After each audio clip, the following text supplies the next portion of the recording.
Bonjour et bienvenue dans votre rubrique Les informations phares de la semaine. Commençons avec le ministre de l'Intérieur Aly Ngouille Ndiaye qui a fait savoir ce vendredi lors d'une conférence de presse que désormais les rassemblements au niveau des plages, des terrains de sport, des espaces publics, des salles de spectacle sont interdits. Ces nouvelles restrictions du gouvernement visent à freiner la propagation de la Covid-19. Selon le ministre, ces décisions avec effet immédiat ont pour but de faire prendre à la population sa responsabilité citoyenne suite à un relâchement dans l'application des gestes barrières. Les contrevenants s'exposent à des amendes et à des peines de prison. Outre le port de masque obligatoire dans les lieux publics couverts, les transports, les marchés, les rassemblements sur les plages et les cérémonies familiales comme les baptêmes, les mariages, les décès, etc.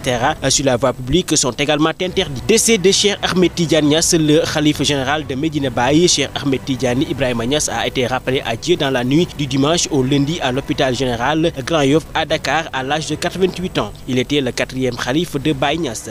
Pour les funérailles du guide religieux, des milliers de talibés étaient venus de partout dans le globe. Lors de ses obsèques ce jeudi à Médina Baye, le président du Nigeria, Muhammadu Buhari, avait affrété 3 avions pour sa délégation pour assister à la cérémonie. L'ancien roi de Kano, Hamidou Sanoussi, était aussi à Médina Baye. Il est arrivé par vol spécial. Plusieurs autres délégations officielles venant du Tchad, du Niger, du Soudan, de la Mauritanie et de la Gambie, entre autres, sont aussi venus à Médina Baye. Cheikh Mouhamadou Mahi Niasse est le nouveau khalife. Il devient ainsi le 5e khalife de Médina Baye.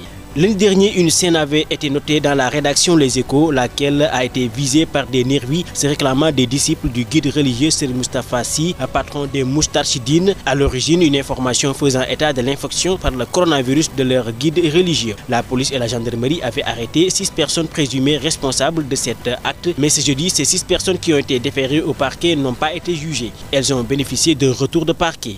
La convention des jeunes reporters de la presse, conduite par son président Ibrahima Baldé, a offert à la rédaction impactée un total de 6 ordinateurs en plus d'une enveloppe de 500 000 francs CFA. Société, 5 membres d'une même famille d'origine sénégalaise à Denver aux États-Unis ont péri ce mercredi dans un incendie. L'enquête ouverte dans les premières heures du drame révèle que le feu a été intentionnellement déclenché. Il s'agit d'un incendie criminel, informe la police américaine qui dit détenir même des preuves. Pour rappel, ces 5 ressortissants sénégalais, dont un homme, sa femme, ses 2 enfants et sa cousine sont morts calcinés. Le propriétaire de la maison qui a pris feu situé à Green Valley Ranch et sa femme ont sauté de l'étage pour sauver leurs gravement blessés. Ils sont actuellement admis à l'hôpital. C'est tout pour l'essentiel des informations phares de la semaine. Rendez-vous la semaine prochaine. D'ici là, prenez soin de vous et attention au coronavirus.